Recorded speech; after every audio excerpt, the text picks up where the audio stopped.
Railroad first came through Bartlesville in 1899, and it was vital that it come at that time because we had struck oil here in 1897 with no practical way to get it out of the community and into a refinery, or get it out of the area and to a refinery. What we were having to do, or what the oilmen were having to do, was load it into some kind of containers and haul it by wagon up to Neodesha. Roads were not like they are now, so you had poor road conditions. You didn't have the big tanker trucks like we do now, and so it was small batch at a time, ultimately. So when the railroad came through in 1899, then all right, that was great because they could uncap those wells, they could start the production, and things boomed from there. Bartlesville's rapid growth spurred city leaders to seek a larger replacement depot in less than a decade. Opened beside the original one in 1909, that red brick station became a focal point for Bartlesville's business and cultural development. For decades, it remained the city's primary connection to the outside world, a place where people could greet travelers, shoot the breeze, or watch the romantic iron horse roll into the horizon. One of the things, too, that the railroad helped bring in and helped develop, we had Jake Bartles, who was a colonel in the Civil War, Union side. He was here, he was a rancher, he was a farmer, he was a businessman, a lot of different commercial avenues that he was involved in. In 1908, he was getting elderly, and his health was not quite as strong as it had been. So his son and some of the ranch hands decided, let's hold a roundup. Let's have a reunion for the veterans who knew Colonel Bartles, who had served in the war, and just have a general reunion. And when we do that, then we'll have the roundup, and that'll be the entertainment. And because some of these guys came from New York, some of them came from all along the East Coast, so herding cattle, wide open spaces, branding, roping and rope tricks, those kind of things were not things that they did where they were from. And that was the first year of the roundup.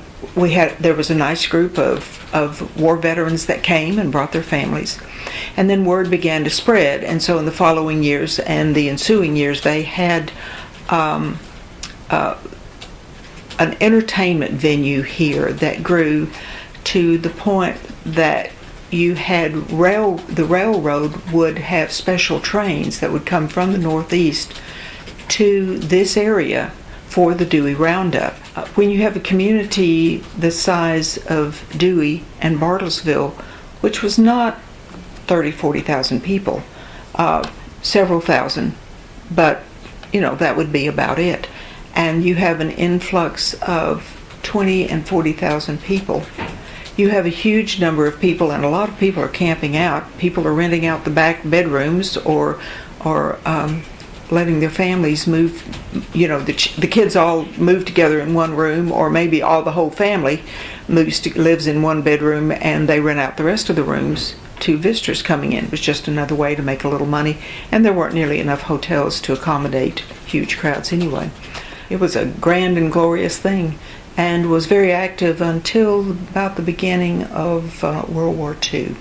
So perhaps that was not a direct answer to your question, but the whole town, the whole community, not just the oil men, but the whole community profited and benefited from people who would come in for more than just business, come in for entertainment, and come in to check things out. And of course, there's always somebody who was going further west to join family or to get into new opportunities themselves. So we were a pass-through point for this area. As engines passed from steam to diesel, Bartlesville's traffic demands led Santa Fe to augment its depot services with the Spanish Mission remodel in 1946.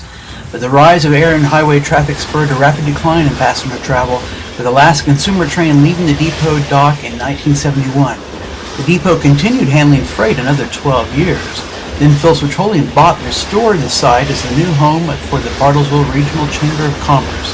The city's 940 steam engine was moved there in 2009.